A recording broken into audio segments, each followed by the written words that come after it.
enjoy it. Not because I really want to sit there and see a technical masterpiece between Moondog Spot and fucking Junkyard Dog. So how is that different than this show then? It's not.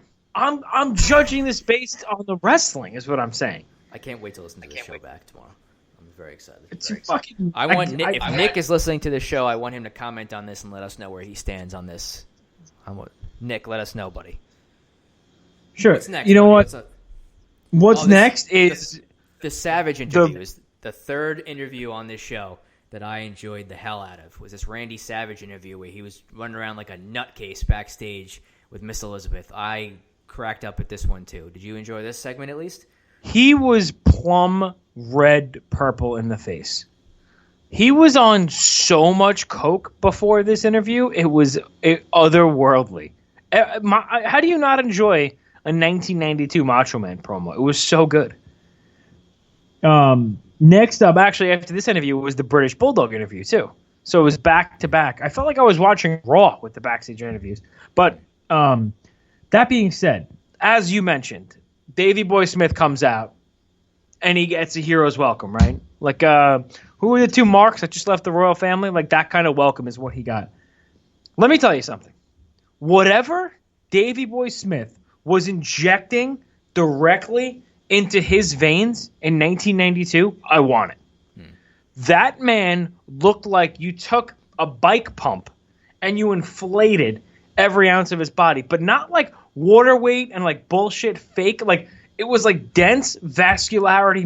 What were they taking in 1992 that's not out right now? Because I send it to me. If you know what Davey Boy Smith was taking in 1992, send it to Joe's house so it's his name on it, and then he can hand it to me so it doesn't go through the mail. But feel free to DM him at NY St. Joe. And, you know, then you could all get through that, and then we can filter the illegal shit, and then he can give it to me. That's good. I'm glad that's not my handle, so we'll just keep going with that. I thought the match was it was average for what it was. Of course, it was really just more of a showcase for British Bulldog against IRS. It was, I mean, as far as a rating goes, it's probably like 2.5 stars for me. Again, it was a basic match. Bulldog pinned him, I think, with his finisher, the running power slam. Running power slam. Yeah. Yep. And he celebrated with the UK flag after the show was over. So send the crowd home happy. Again, not a masterpiece of a main event, but entertaining for the crowd of what it was. Everyone was super into the Bulldog. He got the main event this show in his home country. He would do it again at SummerSlam 92 from Wembley Stadium against Bret Hart for the Intercontinental title, which again was also a crazy atmosphere for him. And yeah, so that's it. That's the end of the WWF. Whoa! Why didn't you even give my rating? Oh, yeah, I was gonna let you do that. I was just saying that was the last match of the show. Yeah. Go ahead. Yeah, what was the? Let's Did you realize it was 6 minutes before they touched in the beginning? It 6 minutes. It was a straight Memphis style match, right? It took a while for them to get going, but the crowd was amped up for it, so I think they were milking it a little bit. And IRS is a little notorious for doing stuff like that. So. Yeah, and whoever had the air horn in the crowd, he can get fucked, okay? Because it's all I heard the entire main event. It was unbearable. I think Heenan even mentioned it. I'm like, do they not have security in the United Kingdom? I mean, it was just the entire... I get it. You love the British Bulldog. We all do. But turn the fucking air horn. It ruined the match. The match ruined the match for me. But, once it picked up and it got to the closing stretch, it was fine for what it was. I went to 2 1/3. No, I'm just kidding. I went to 2 1/4 star. Joe, 2 1/4 star. I want you to give me a rating for this entire event out of 10. Go. I'll probably give it... That's a good question. There was like 2 good matches on the show.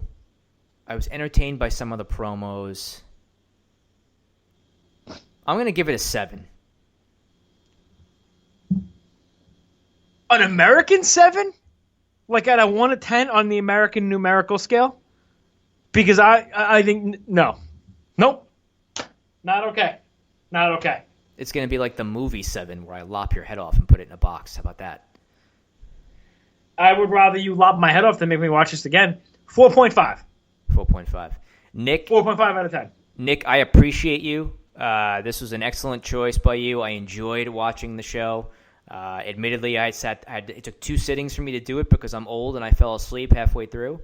But I enjoyed something from 1992, especially a unique show like this coming from the UK at that time. I was entertained by it.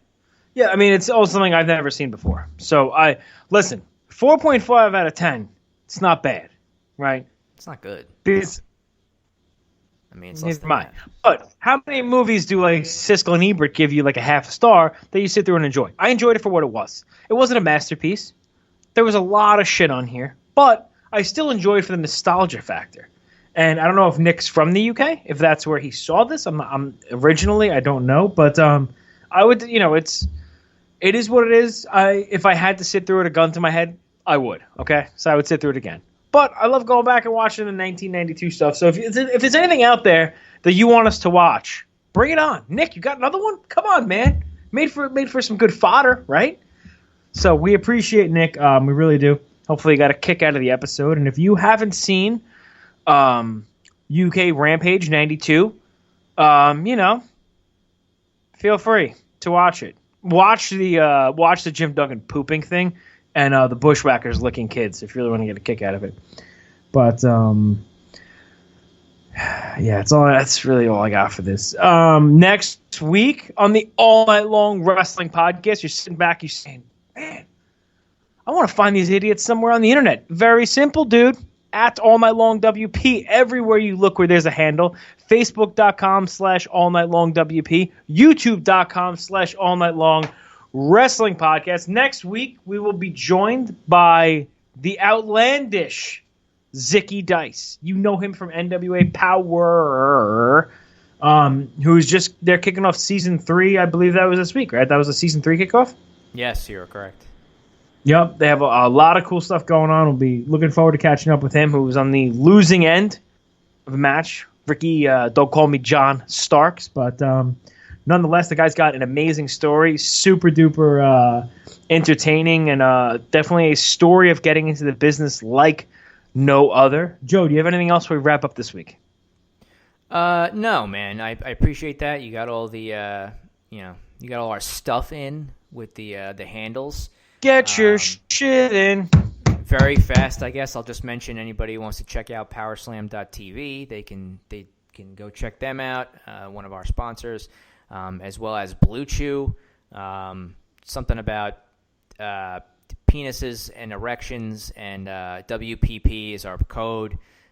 So if you use that, you get free first dosage of this pill, or the chewable, I think it is. It's like, I take really putting vitamins. A lot of and it's only $5 shipping and handling. So BlueChew.com, promo code WPP. And your PP will be something funny. So there it is. That's all I got. That's what we're going to do? We're going to wrap that one up in post. But again, everybody, like I said, at All Night Long WP, everywhere you go. Next week, the outlandish Zicky Dice, once again for the All Night Long Wrestling Podcast. He is your host. He's the Stallion. I'm the Enforcer. And we're tapping out.